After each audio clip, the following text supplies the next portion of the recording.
Bien sûr, plusieurs Oscars à Hollywood. Bonjour à tous, nous sommes à Hollywood justement en 1940 et la MGM n'a pas de star. Elle a bien une vedette, Barney, l'ours débonnaire, mais enfin comparé à Mickey ou à Bugs Bunny, ce n'est pas une star. Justement, Anna et Barbara, les deux animateurs, se pointent chez leur producteur, Fred Quimby, et lui disent « Ben voilà, on voudrait faire quelque chose d'original avec un chat et une souris. » Réaction étonnée de Quimby, il dit « Mais enfin, un chat et une souris, on a déjà tout vu avec un chat et une souris. » Ils répondent non. Regardez, voici le tout premier cartoon, 1940, Puss Gets the Boot, avec Tom et Jerry. Un dessin animé qui a reçu un Oscar à Hollywood, ce sera dans quelques instants la suite du programme de Scientifique contre le Japon, mais la vie continue et à Hollywood, comme chaque année, on remet les Oscars du cinéma. C'est Casablanca, le film de Michael Curtis, qui reçoit l'Oscar du meilleur film, et c'est un dessin animé de Tom et Jerry, Yankee Doodle Mouse, qu'on va voir tout de suite, qui reçoit l'Oscar du meilleur cartoon.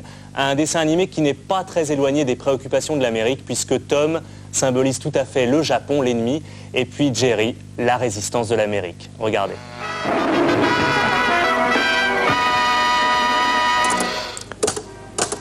Succès, voilà. Ce jour-là de 1953, Jerry la souris avait décidé d'écrire un livre sur sa vie mouvementée avec Tom le chat. Elle ne savait pas que bientôt le livre deviendrait un best-seller et que toute l'Amérique se l'arracherait.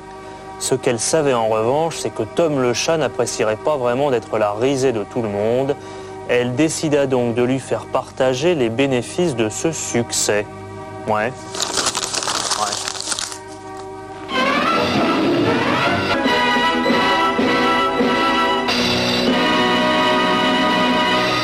Le Canneton invisible, avec bien sûr Tom et Jerry, la plupart de leurs cartoons se passe à l'intérieur d'une maison.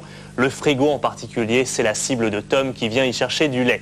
Tom et Jerry, ce sont bien sûr les vedettes de la série, mais il y a aussi les seconds rôles, comme le petit Canneton Nibbles qu'on va retrouver maintenant dans un cartoon qui date de 1958 et qui s'appelle Le Canneton invisible. Pour finir sa cartoon, un dessin animé qui date de 1942, Jerry travesti. 1942, une date ô combien importante pour la MGM, c'est l'arrivée de Tex Avery et de son grain de folie qui va rejaillir bien sûr sur l'équipe qui réalise Tom et Jerry. Tom et Jerry, quelques années plus tard, dans les années 50, seront vraiment des stars. On les retrouve même bien longtemps avant Roger Rabbit, à côté de Gene Kelly dans le film Escale à Hollywood, un extrait que vous pouvez retrouver dans cette cassette. Il était une fois à Hollywood que la MGM vient de sortir et qui retrace tous les grands moments de la comédie musicale.